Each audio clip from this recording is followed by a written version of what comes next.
The Curse of Macbeth. What if I told you that there's a single word?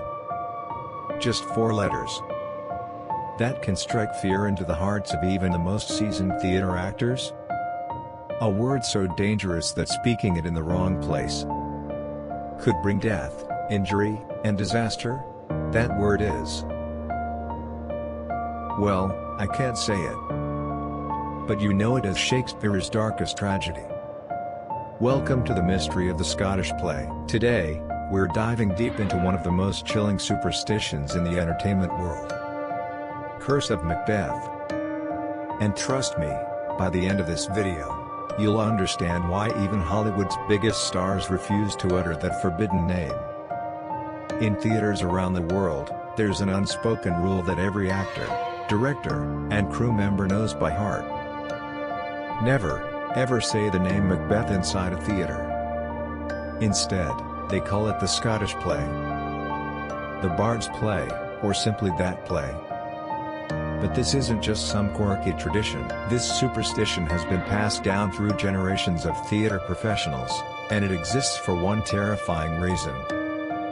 Those who break the rule often face serious consequences.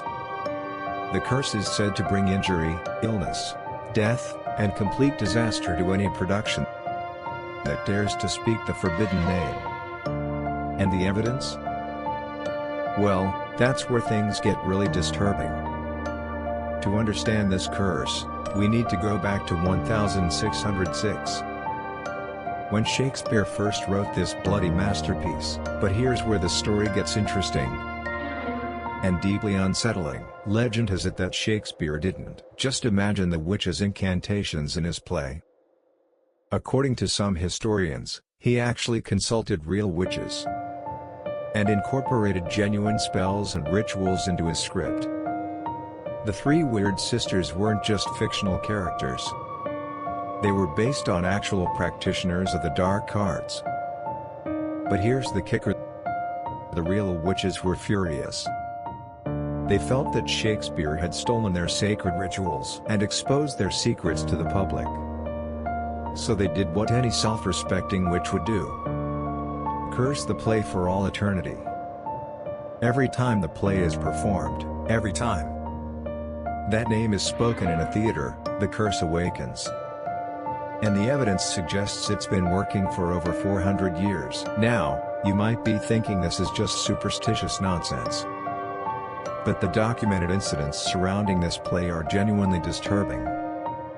Let's start with the very first performance in 1606. The boy actor playing Lady Macbeth suddenly fell ill with a fever and died. Shakespeare himself had to step in and play the role. Coincidence? Maybe. But it was just the beginning. In 1672, during a performance in Amsterdam, the actor playing Macbeth used a real dagger instead of a prop during the murder scene. He actually killed Duncan on stage, in front of a live audience. Fast forward to 1849, New York City. 2 rival productions of the Scottish play were running simultaneously. The competition turned deadly when riots broke out between the audiences. 31 people died, and over 100 were injured, in what became known as the Astor Place riot. But it gets worse. In 1937, during a production directed by Orson Welles, a cast member died, and several others were seriously injured in mysterious accidents. The production was plagued with problems from day one. You might think that in our modern, rational world, these incidents would stop. You'd be wrong. In 1942, 3 actors died during a production in Britain. In 1953, Charleston Heston suffered severe burns during a performance. In 1970, the entire set of a London production was destroyed in a fire. But here's a story that will give you chills. In 1988, during a production in New York, an actor playing Macbeth was suddenly struck by lightning during the outdoor performance. He survived, but barely. And it's not just professional theaters. high school and college productions have reported strange accidents, unexplained illnesses, and technical disasters whenever the cursed name is spoken. Even Hollywood isn't immune. Roman Polanski's 1971 film adaptation was plagued with problems. And some say it's no coincidence that it was made just 2 years after the Manson murders. Another connection to darkness and violence. So what happens when someone accidentally says the forbidden name? Theater superstition has an answer for that too. The person who spoke the name must immediately leave the theater, turn around 3 times, spit, curse, and then knock on the door asking for permission to re-enter. Some versions require reciting a line from Hamlet, or performing other specific rituals. Sounds ridiculous? Tell that to the countless professional actors, who perform this ritual religiously.